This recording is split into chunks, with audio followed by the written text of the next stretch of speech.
cả là thiên ý nên tình đành phải dở dàng. Xin mang theo kỷ niệm thêm bao nhiêu nỗi niềm, theo hoa rơi bên thềm và giữ mãi tận đây con tim. Buồn làm chi em ơi, xót xa xin gửi lên trời. A study found on Tuesday that the share of household wealth owned by billionaires has risen by a record amount during the pandemic. Millionaires are also coming out of COVID-19 ahead. The World Inequality Report is produced by a network of social scientists. The report estimated that billionaires this year collectively own 3.5% of the world household wealth. This is up from a little more than 2% at the start of the pandemic in early 2020. Lucas Chancel was the lead writer. He said the COVID crisis has worsened the inequalities between the very rich and the rest of the population.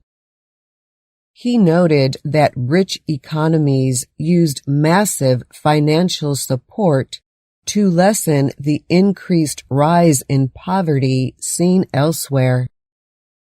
The report used different specialist research and public information. The opening part was written by U.S.-based economists Abhijit Banerjee and Esther Duflo.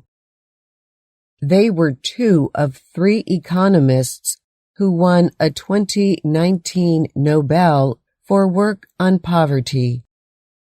They wrote, "Wealth is a major source of future economic gains and increasingly of power and influence, which predicts even more increases in inequality." They were writing about what they called an extreme concentration of economic power in the hands of a very small minority of the super-rich. The findings confirm what many different existing studies, rich lists, and other evidence found, pointing to a rise in health, social, sex, and racial inequalities during the pandemic. Forbes magazine publishes yearly a list of the world's billionaires. This year, it includes a record-breaking 2,755 billionaires with a combined worth of $13.1 trillion, up from $8 trillion last year. The new report showed that a wider group of 520,000 adults who make up the top 0.01% richest together saw their share of global wealth hit 11% this year. This is up from 10% the year before. It said belonging to the top 0.01% richest means having a household wealth of at least $19 million. This was set for different amounts among different countries based on what a dollar could buy. Researchers say some super-rich have gained from the move to online of much of the world's economy during lockdowns. Others simply gained from the value of what they owned, which raised as financial markets put money into the recovery of the economy. The study also found that poverty greatly increased in countries with weaker government support. It found that large government support in the United States and Europe was able to deal with at least some of the effects on lower earners there.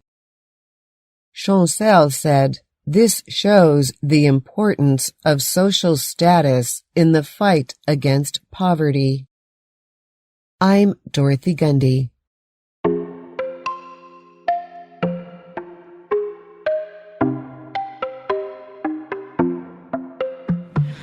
Buồn làm chi em ơi, lá xanh rồi cũng phai màu. Ngỡ duyên mình bền lâu, ai ngờ lại xa cách nhau. Trăng treo trên mái đầu, tâm tư nên âu sầu. Qua bao nhiêu dãi dầu mà lại nỡ qua cầu sáng ngang.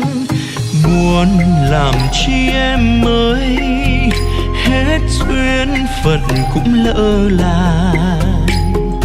Tiếc một đời sơ xác, ngỡ ngàng chuyện tình trái ngang. Ai gieo bao phũ phàng, cho hoa kia úa tàn. Thương số kiếp bẽ bàng, rồi cứ trách mình quá vội vàng. Buồn làm chi em ơi, xót xa xin gửi lên trời. Chờ ngày mưa thôi rơi, mang nỗi sầu lìa xa tầm với. Đời còn bao tương lai, lỡ sai phân kịp quay lại. Dù thời gian phôi phai, xin gói vào một tiếng thở dài.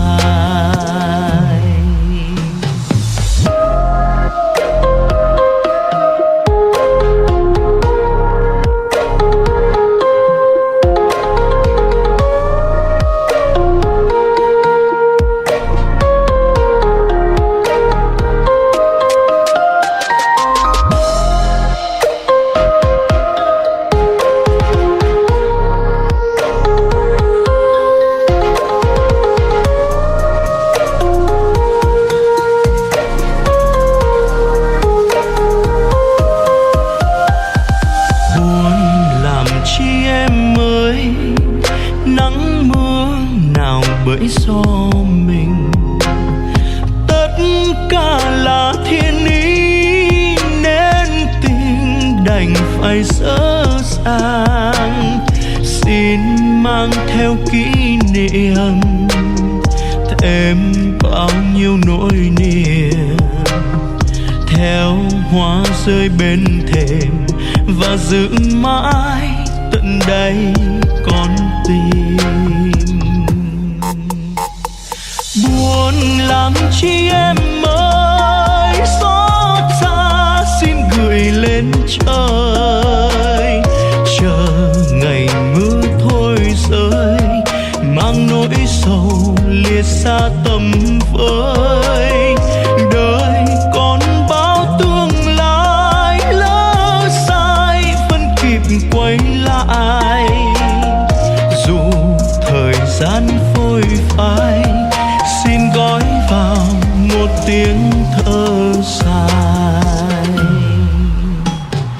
Buồn làm chi em ơi,